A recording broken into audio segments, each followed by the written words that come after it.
دوستان عزیزم، درود و مهر. امیدوارم هر کجای این دنیا هستین حال دلتون عالی باشه. امروز آموزش آش بادمجون نهاوندی رو داریم که این آش خیلی مقویه و به جرئت میگم یکی از خوشمزه ترین و لذیذ ترین آشای ایرانیه که از خوردنش سیر نمیشی. بریم که با هم دیگه درستش کنیم.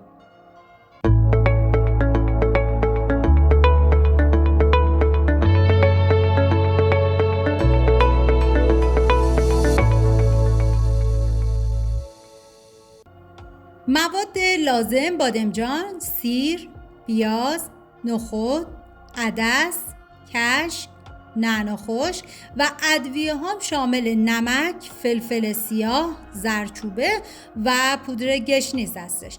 حالا نخودی که از شب قبل من خیس کردم و چندین مرتبه آبش عوض کردم میریزم داخل قابلمه و آب جوش بهش اضافه میکنم و میذارم تا نخود کاملا بپزه.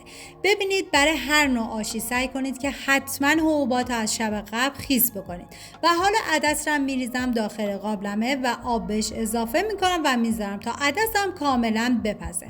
توی این فاصله بادمجون رو من پوست گرفتم و بعد از اون به صورت نگینی کاملا ریزش میکنم و بعد به هر روشی که شما راحت هستید باید تلخی بادمجون رو حتما بگیرید و بعد از اون بذارید تا بادمجونتون خوش بشه.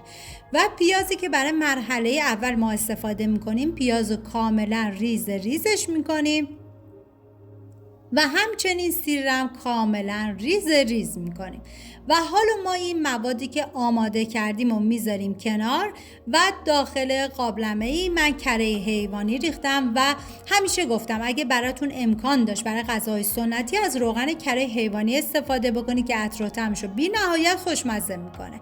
و پیازی که ریز کرده بودم و میریزم داخل قابلمه هم میزنم و میذارم تا پیاز کاملا سرخ بشه و بهتون پیشنهاد میکنم که این آش بادمجون رو درست کنید. طعمش بی‌نظیره و مطمئنم میشه پای ثابت غذاهاتون. و حالا ادویه ها رو بهش اضافه میکنیم. ببینید ادویه های این غذا فقط نمک و فلفل سیاه و زردچوبه بود. من پودر گشنیز رو خودم اضافه کردم و شما میتونید حذفش کنید.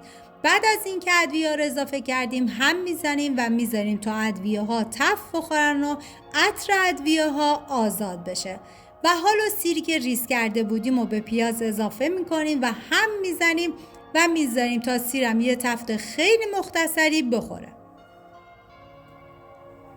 و حالا بادمجونم میریزم داخل قابلمه. ببینید بادمجونو زمانی که ریختید هم بزنید تا کاملا با پیاز مخلوط بشه و بعد زیر حرارت رو کم بکنید بذارید به مدت 15 دقیقه. این بادمجون باید کاملا نرم و بخارپز بشه و بعد از اون من دیگه سر قابلمه رو میذارم. توی این فاصله میریم برای خرد کردن پیاز مرحله دوم که برای این مرحله پیاز رو باید به صورت خلالی ریزش کنید و سعی کنید از پیاز فراوان استفاده کنید.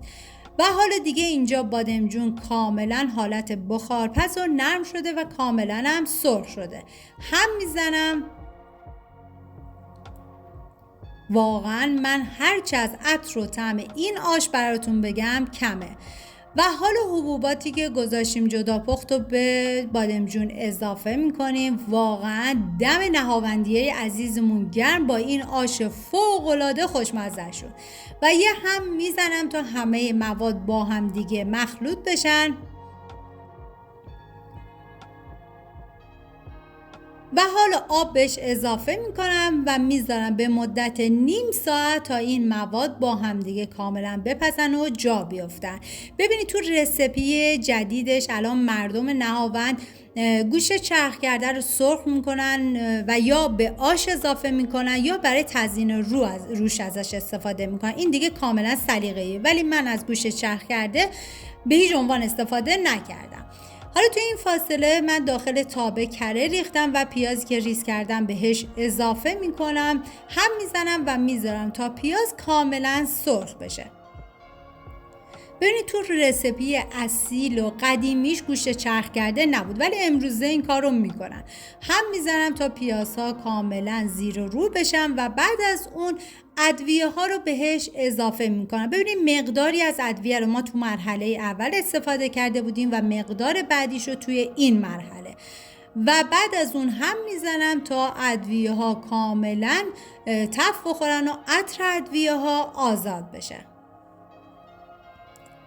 و حالا نعنا خشک رو بهش اضافه میکنم. ببینید زمانی که نعنا خشک رو اضافه کردی یه هم بزن تا یه تفت خیلی مختصری بخوره و بعد از اون دیگه باید زیر حرارت رو خاموش کنید.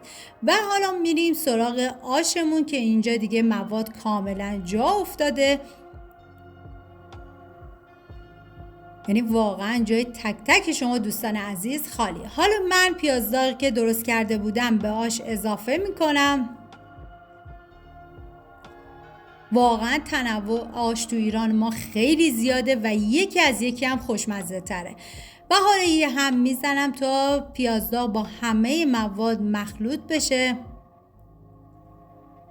و بعد از اون دیگه کشک رقیق شده رو بهش اضافه میکنم و باید ببینید هم بزنید تا زمانی که کشکتون به جوش بیاد. اگه هم نزنید کشکتون کاملا بریده میشه.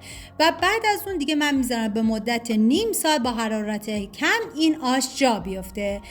اگر ویدیو مورد پسندتون بود و تا این لحظه کانال رو سابسکرایب نکردید خوشحال میشم سابسکرایب کنید و اگر ویدیو رو دوست داشتید لطفاً ویدیو رو لایک کنید. لایک شما باعث میشه که این ویدیو در معرض دید افراد بیشتری قرار بگیره و از این طریق هم از من حمایت میکنید. و اینم آش بادمجون نهاوندی خوشمزه ما، جای تک تک شما دوستان عزیزم خالی. و بعد من با سیرداغ و پیاز چیپسی هم تزیینش کردم. مرسی از همراهی همیشگیتون. تا یه خوشمزه دیگر، بدرود.